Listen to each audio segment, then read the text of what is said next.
Vermi compost के क्रमवार जो जानकारी है उसी में हम आपको दिखाते हैं कि आज जो है छनाई होती हुई। नमस्कार साथियों, मैं ज्ञानेश तिवारी, उत्तर प्रदेश के जनपद शाहजहांपुर में फार्मर द जर्नलिस्ट के यूट्यूब चैनल पे।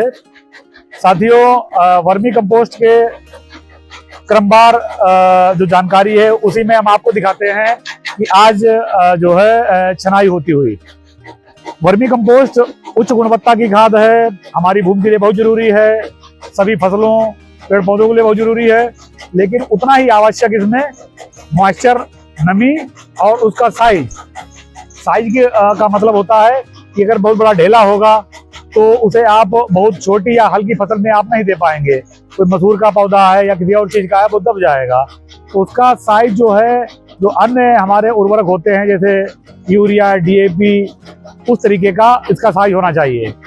साथियों, मैं आपको दिखाता हूँ कि सबसे पहले जब पिट हम बनाते हैं ठंडा गोबर करके, पिट में जो है हम नमी देते रहते हैं। नमी देने के साथ साथ ही हम ये देखते रहते हैं कि उसमें मीथेन तो नहीं बन रही है, और 1.5 से 2 माह के बीच में खाद का उतार होना शुरू हो जाता है। इसी के साथ में आप देखेंगे कि जो उतर के खाद आई है पिट से, तो ये पड़ी हुई है। ये इसे थोड़ा सा हम इसका मॉइस्चर कम कर रहे हैं ताकि इसकी छनाई आसानी से हो सके। ऊपर देख रहे होंगे आप कि इसकी जो है नमी थोड़ी कम हुई है, लेकिन अभी बीच में गीला है। जब इसकी जो नमी है मेंटेन हो जाएगी, इसका मॉइस्चर का जो एक मानक है वो लगभग 25 से 30% के लगभग रहना चाहिए, बिल्कुल जीरो नहीं होना चाहिए, तो उसके बाद फिर ये छनाई के लिए तैयार होती है। अब आप देख रहे होंगे कि ये जो मशीन आप देख पा रहे हैं, ये फुल्ली ऑटोमेटिक मशीन है। ये बिजली मोटर से संचालित है। इसकी क्षमता लगभग 1 घंटे में 18 से 20 क्विंटल ये खाद छान के देती है। ये उतार होने के बाद इसकी जब हमने नमी मेंटेन कर दी है, उसके बाद देखिए अब ये इसमें इसका जो एक चलना है, इसका एक साइज है, उसमें पड़ रही है। पड़ने के बाद इसका एक जो प्रॉपर साइज है जो हम चाहते हैं वो ये आ रहा है। आप देख सकते हैं ये साइज इसका ये आ रहा है। आप इसे कहीं पर भी किसी खेत में, गमले में, फसल में, पौधे में आसानी से दे सकते हैं। ये तो इसका साइज हुआ, और इसमें मॉइस्चर भी मेंटेन किया गया है जो कि आवश्यकता होती है। इसके बाद आप देख रहे होंगे कि जो इसमें बड़ा साइज है, बड़ा ग्रेन्यूल है, बड़ा टुकड़ा है, वो यहाँ से निकल रहा है, और जो इसका एक प्रॉपर साइज है वो यहाँ से आ रहा है। साथियों, इसमें जितनी गुणवत्ता की आवश्यकता होती है, उतना ही साइज की, उतना ही नमी की, इन सब चीजों का हमें ध्यान रखना होता है। उसके बाद ही एक उच्च गुणवत्ता की एक अच्छी खाद, वर्मी कंपोस्ट खाद आपको मिलेगी। ये अब आप देख रहे होंगे इसमें कुछ बड़े ढेले भी हैं जो कि छनाई करते समय, ये देख रहे हैं आप, ये देखिए छनाई करते समय जो कि हमारा एक दूसरा हमने एक चलने के लिए बनाया है, ये उधर निकल जाते हैं। क्योंकि गुणवत्ता की कमी इसमें भी नहीं है, इसमें भी वही सारे तत्व हैं जो हमारी उधर पड़ी हुई खाद में है। लेकिन चूंकि ये आप अगर मार्केट में, बाजार में भेजेंगे तो इसे जो है खरीदना कोई नर्सरी वाला या अन्य कोई ग्राहक पसंद नहीं करेगा। इसे आप अपने खेतों में डाल सकते हैं, रिसाइकिल भी दोबारा हो जाता है, और वो जो खाद छनी हुई दिख रही है आपको है, वो खेतों में पड़ने के लिए तैयार है। नर्सरी में अन्य काश्तकारों को देने के लिए वो आपकी खाद तैयार है।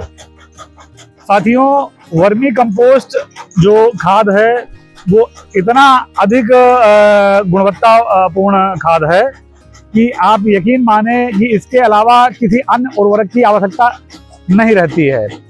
जिस खेत में ये जो हमारे वैज्ञानिक या कृषि के एक्सपर्ट बताते हैं कि लगभग बीघे में 2 से 3 कुंटल तक वर्मी कंपोस्ट पड़नी चाहिए, जो हमने स्थितियां भूमि की कर दी हैं, उसमें किसी अन्य उर्वरक की आवश्यकता रहती नहीं है।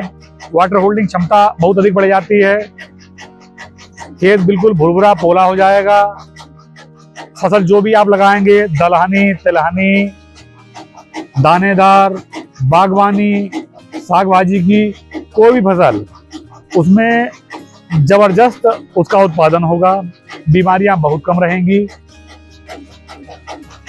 आप ये भी देखेंगे कि जो हमारी भूमि है, हमारे खेत हैं, उनमें गुणवत्ता जो हमने धीरे धीरे रासायनिक केमिकल, जो चीजें डाल के हमने उनकी गुणवत्ता खराब की है, उनमें बहुत तेजी से सुधार होना शुरू हो जाएगा और 2 से 3 साल के अंदर आपकी जो जमीन है वो पूर्ण रूप से स्वस्थ हो जाएगी, उसमें किसी अन्य उर्वरक की आवश्यकता नहीं रह जाएगी और जो है जल धारण क्षमता भी अधिक होगी। तो साथियों, आप ये देख रहे होंगे कि जो हमारा चनाई का जो आज का विषय है वो देख पा रहे होंगे कि कितना इंटरेस्टिंग है आपके लिए कि चनाई भी इसका एक बहुत महत्वपूर्ण पहलू होता है।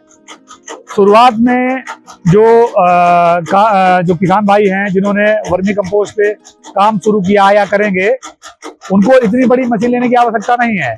आप छोटा सा जो चलना होता है, जो रेत छानने वाला या इस टाइप के अन्य जो चीजें छनाई करने वाले, उस टाइप का बनवा सकते हैं। इसका एक चूंकि साइज होता है, इसमें जो इसका नंबर होता है उसे 11 नंबर बोल सकते हैं हम चलने का जो होता है, या 4 mm जाली, 4 mm की जो जाली होती है वो इसका साइज होता है। इससे जो इसका दाना निकलेगा वो इतना बड़ा होगा कि किसी फसल में आप आसानी से देंगे, ना तो आपको खेत में डालने में कोई असुविधा होगी और ना किसी छोटे पौधे या बड़े पौधे को उससे कोई नुकसान होने की गुंजाइश रहेगी। साथियों, हर चीज का अपना एक महत्व होता है। हमारा जो खाद बनाने का प्रोसेस है उतना ही महत्वपूर्ण हमारा खाद छानने का प्रोसेस है। हर चीज को आप जब बहुत ही गंभीरता से लेंगे तो जाहिर सी बात है उसके परिणाम भी उतने ही सुखद होंगे। तो साथियों, हमारा यही कहना है कि जब भी आपकी खाद तैयार हो जाए, आप वर्मी कंपोस्ट का काम करें, तो छानने की प्रक्रिया मैंने आज आपको दिखाई है और आप इसी तरीके से इसकी छनाई करें। धन्यवाद साथियों।